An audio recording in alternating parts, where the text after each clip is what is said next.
erguendo-se da ceia, jarro e bacia tomou, lavou os pés dos discípulos, este exemplo nos deixou. Aos pés de Pedro inclinou-se: ó Mestre, não por quem és, não terás parte comigo, se não lavar os teus pés. Não terás parte comigo, se não lavar os teus pés.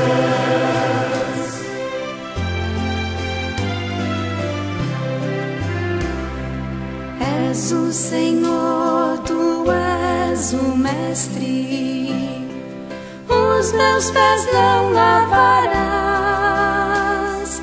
O que ora faço não sabes, mas depois compreenderás.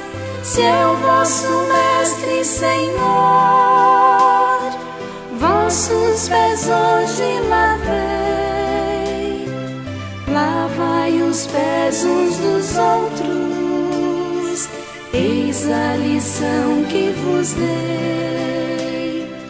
Lavai os pés uns dos outros, eis a lição que vos dei.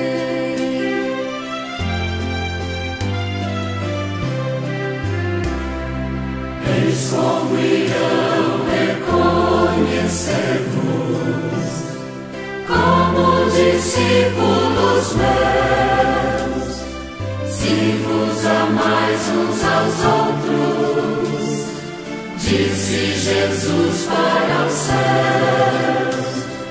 Dou-vos novo mandamento, deixo partir nova lei, que vos ameis uns aos outros, assim como eu vos amei, que vos ameis uns aos outros, assim como eu vos amei.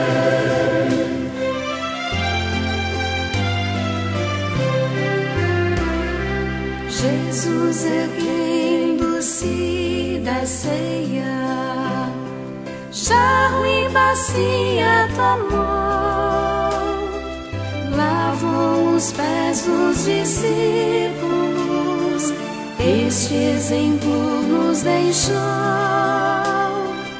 Aos pés de Pedro inclinou-se: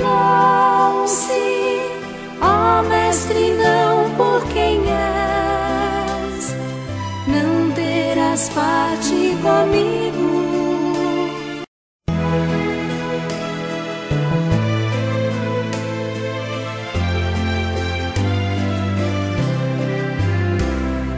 Jesus erguendo-se da ceia, jarro e bacia tomou, lavou os pés dos discípulos, este exemplo nos deixou. Aos pés de Pedro inclinou-se: ó Mestre, não por quem és, não terás parte comigo, se não lavar os teus pés. Não terás parte comigo, se não lavar os teus pés.